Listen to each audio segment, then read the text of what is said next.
Guys, so today is going to be all about leopard print, and I'm going to be showing you how I do mine. I'm going to give two examples. One, when you're using puffy paint on the bumpy side of your Freshie, and then this one where you're using a mold and an acrylic with a paintbrush. So first I'm going to start out by drawing some of the shapes that I incorporate into my leopard print. There's several different spot shapes that I use in order to get the full effect. Just so it's not like repeating the same thing over and over again. So the first ones and the easiest ones are going to be the C's. So there's three different C's that I use. One is going to look like a normal C, and if you're doing it thicker, you may want to jazz it up a little bit with some thicker points to give it more of a splotchy, leopardy type look. The next one is gonna be like an open C, and then once again you can make it thicker in areas to give it more of a true animal print. If you're doing a very small pattern, then usually you don't have to do these things. Next one is going to be what I'm going to call a squatty C. It's going to kind of be shaped like an eye, like an eyeball eye, just with one end open.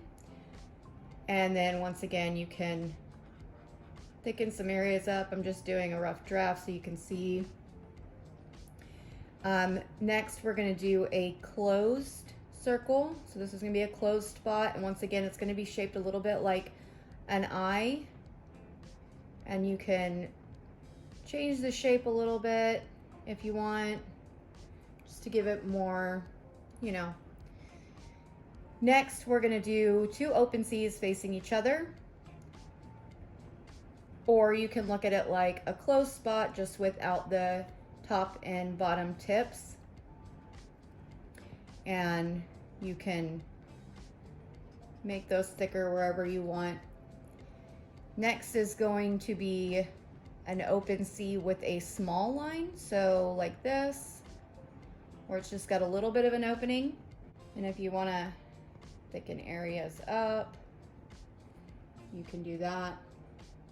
Now this last one I would suggest only doing if you plan on filling this center spot in. So all of these here work if you're just doing the leopard outline and you're not putting the center gold or other color in the middle of each of the spots. So in this one, I suggest doing with the color in the middle, because otherwise it just sometimes looks like three dots. So that's going to be the last spot, and you can do it kind of different shapes. The lines don't always have to just be, the corners like that. You can just, whatever combination of three smaller spots makes that shape. All right. And then of course we all know, just like there's the little dots in the pattern, I usually leave these for the last bit so that I can go around and fill in any empty spots to kind of balance the pattern out as much as possible. I'm not worried about the little dots until all of my spots are done, and then I can see potential gaps in the pattern and then use them to fill that in.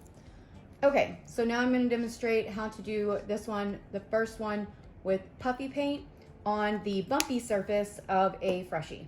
All right, now I never start my pattern with the center spots first, and then I never do the outline second, because sometimes you can get your spots a little too close and then you don't have enough room for the black outline around the spot, and you end up running into it, or sometimes it's too far apart, but then you can't actually fit another spot in between two spots. So I always start with the outline first. So I'm just gonna I try to mix each shape. I don't want to put too many of these kind of C shapes next to each other, and I like to change direction, so I don't want them to all be orientated in a long ways this way. So now I'm gonna do a closed circle going the other direction, and then I'm going to do one of the C's with the dot on the side going this direction.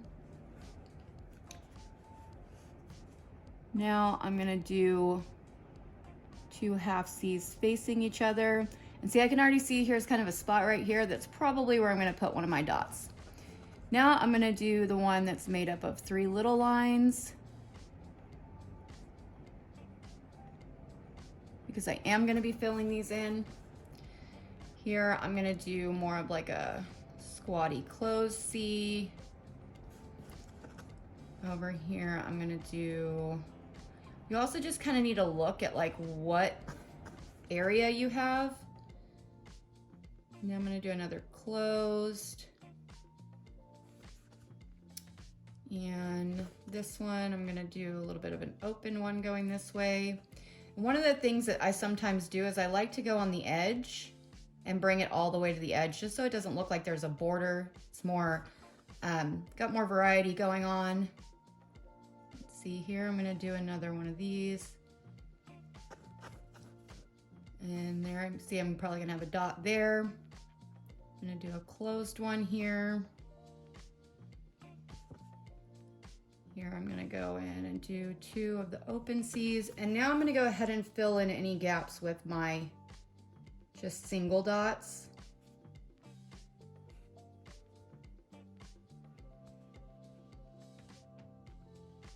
All right, so that's the basic outline there. And now, while the paint's still wet, I go in with my center color and I fill it in by just pushing the tip right in the middle of the dot and squeezing until it fills the opening.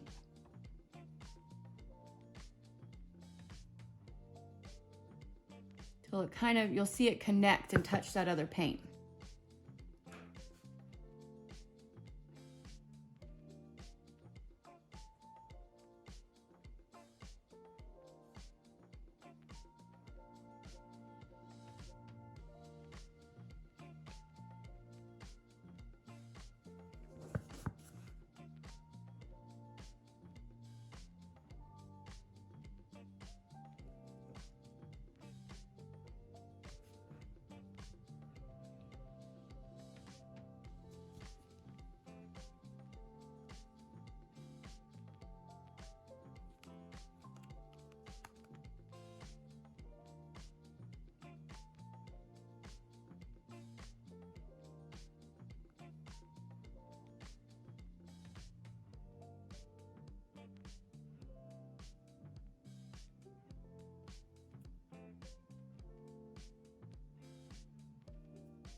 All right, and that's how I do my leopard.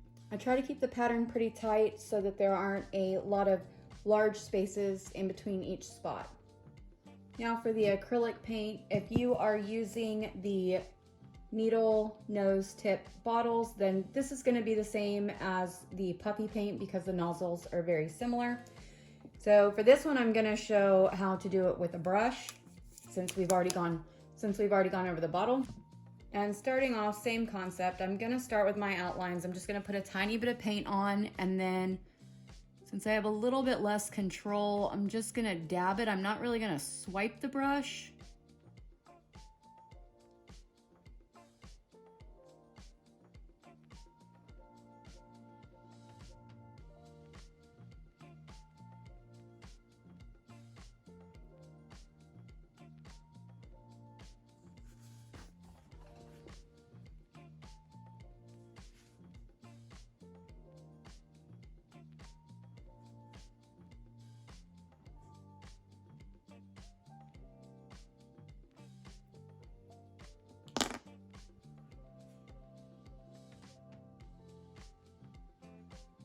It's okay if your lines are a little thick starting out. I'm gonna go ahead and put these dots in there because I can see those are gonna be gaps.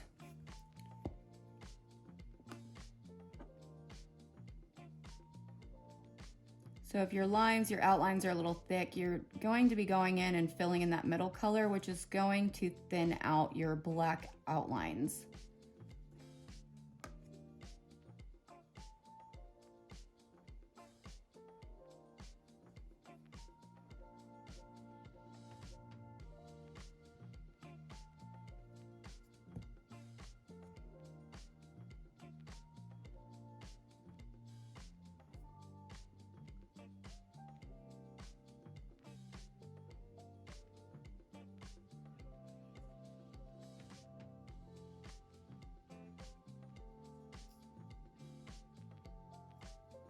Okay, I'm gonna let that dry and then I'll come back and do the center of the spot. But it is important to let this dry first, your outline, before going in with the middle color with a brush, because you're likely to swirl it or kind of mix it and it won't look as defined. So we're gonna let the black dry and then we're gonna come back in with our center color. All right, so now we're gonna go in with the middle color. And I'm just gonna kind of scoop. I want it to be just like a droplet. I wanna be able to just dab it on. I'm just gonna press right into the center of the spots.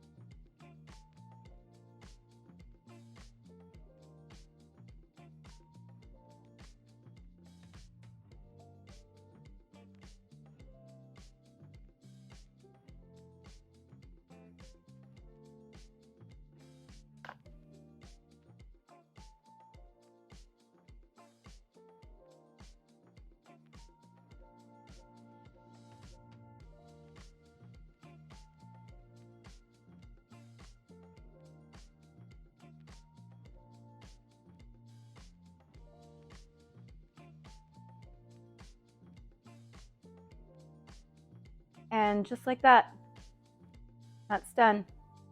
So I hope this was helpful to all of you who struggle with a nice leopard print. Thank you guys for watching. Don't forget to like and subscribe. Thanks. Bye.